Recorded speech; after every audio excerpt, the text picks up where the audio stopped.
আসরের নামাজে যে পুরস্কার। মুমিনদের ওপর দিনে 5 ওয়াক্ত নামাজ ফরজ। কোনো ওয়াক্তে না পড়া বা কাজা করার সুযোগ নেই। তবে আসরের নামাজের আলাদা গুরুত্বের কথা বর্ণিত হয়েছে কোরআন ও হাদিসে। আল্লাহ তাআলা পবিত্র কোরআনে বলেছেন, তোমরা সব নামাজ এবং মধ্যবর্তী নামাজের প্রতি যত্নবান হও।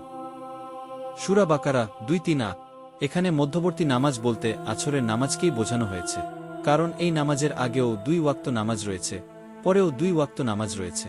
মুফাসসিরিনে কেরাম বলেন, আসর নামাজ বেশি গুরুত্বপূর্ণ হওয়ার অন্যতম কারণ হল সাধারণত এ সময় মানুষ কাজকর্মে ব্যস্ত থাকে, ফলে নামাজ আদায়ে গাফিলতি হওয়ার যথেষ্ট আশঙ্কা থাকে। কিন্তু এই সময়টা আল্লাহ তাআলার কাছে দামি। আল্লাহ তাআলা কোরআন মাজিদে কিছু জিনিসের কসম করেছেন, সেখানে আসরের কসমও রয়েছে। আল্লাহ তাআলা বলেন, আসরের কসম, সূরা আসর 1 উল্লিখিত 2টি আয়াত থেকে বোঝা যায় আল্লাহ তাআলার কাছে আসরের নামাজ কত গুরুত্বপূর্ণ। এছাড়া আরেক আয়াতে তিনি বলেছেন, আপনার রবের প্রশংসা করুন সূর্যোদয়ের আগে এবং সূর্যাস্তের আগে।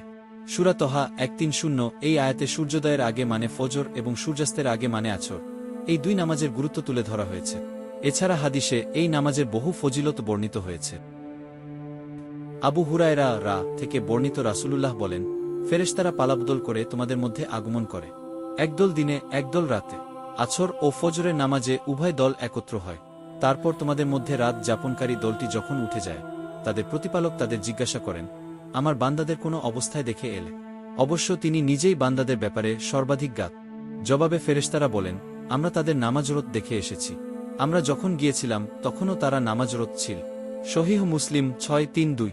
সুতরাং যে ব্যক্তি নিয়মিত ফজর ও আসরের নামাজ জামাতে আদায় করেন, ফেরেশতারা আল্লাহ তাআলার কাছে তার ব্যাপারে প্রতিদিন বলছেন, আমরা যখন পৃথিবীতে গিয়েছি তাকে নামাজরত দেখেছি, যখন পৃথিবী থেকে এসেছি তখনও তাকে নামাজরত দেখেছি। আরেক হাদিসে এসেছে, জাবির বিন আব্দুল্লাহ বলেন, আমরা একবার নবীজির কাছে বসা ছিলাম। হঠাৎ তিনি পূর্ণিমার চাঁদের দিকে তাকিয়ে বললেন, অচিরেই তোমরা তোমাদের রবকে দেখতে পাবে, যেভাবে চাঁদ দেখতে পাচ্ছ। আল্লাহকে দেখতে কোনো ধরনের ভিড়ের সম্মুখীন হবে না।